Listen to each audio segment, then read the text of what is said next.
पुरानी यादें ताजा करेंगे जब शो बनाने वाले चूतिया थे और हम भी। तो आओ यार शुरू करते हैं बिना किसी डेडिकेशन के।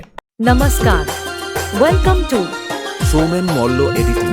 Please one like and one comment. Please support and share your friends. Preview. Music.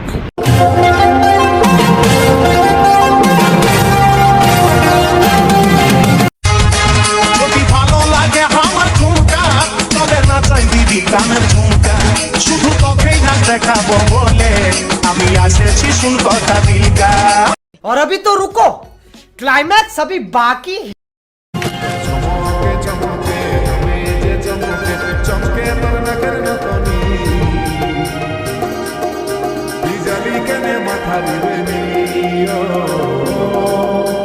और अगर तुम लोग नए हो तो सब्सक्राइब करो, वो जो लाल वाला बटन है उस पे इंडिया का सबसे बड़ा मोमो फेंक के मारो या गोलगप्पा, मुझे नहीं पता, बस क्लिक हो जाना चाहिए।